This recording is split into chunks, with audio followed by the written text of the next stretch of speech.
حکمت نمبر 274 مولا فرماتے ہیں اپنے علم کو جہل اور اپنے یقین کو شک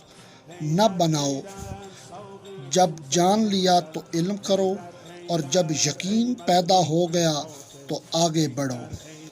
حکمت نمبر 275 تما گھاٹ پر اتارتی ہے مگر سراب کیے بغیر پلٹا دیتی ہے، ذمہ داری کا بوجھ اٹھاتی ہے مگر اسے پورا نہیں کرتی، اور اکثر ایسا ہوتا ہے کہ پانی پینے والے کو پینے سے پہلے ہی اچھو ہو جاتا ہے، اور جتنی کسی مرغوب پسندیدہ چیزوں کی قدر و منزلت زیادہ ہوتی ہے اتنا ہی اسے کھو دینے کا رنج زیادہ ہوتا ہے۔ آرزوئیں دیدہ بصیرت کو اندھا کر دیتی ہیں، جو نصیب میں ہوتا ہے پہنچنے کی کوشش کیے بغیر مل جاتا ہے۔ حکمت نمبر 276 مولا فرماتے اے اللہ میں تجھ سے پناہ مانگتا ہوں، اس سے میرا ظاہر لوگوں کی چشم ظاہر میں بہتر ہو اور جو اپنے باطن میں چھپائے ہوئے ہوں وہ تیری نظروں میں برا ہو۔ درا حال یہ کہ میں لوگوں کے دکھاوے کے لیے اپنے نفس کی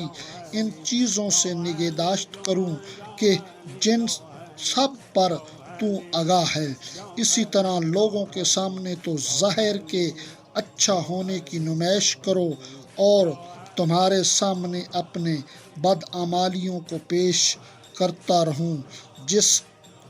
کے نتیجے میں تیرے بندے سے تقرب حاصل کروں اور تیری خوشنودیوں سے دور ہی ہوتا چلا جاؤں۔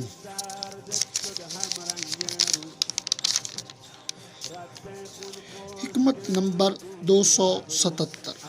مولا فرماتے ہیں کسی موقع پر قسم کھاتے ہوئے ارشاد فرمایا، اس ذات کی قسم جس کی بدولت ہم نے ایسی شب تار کے بانی ماندہ حصے کو بسر کر دیا جس کے چھٹتے ہی روز درخشاں ظاہر ہو، یا ایسا اور ایسا نہیں ہوا۔ اللہم صلی علی محمد و آل محمد۔ حیدر حیدر حیدر حیدر حیدر حیدر حیدر حیدر حیدر حیدر یا مولا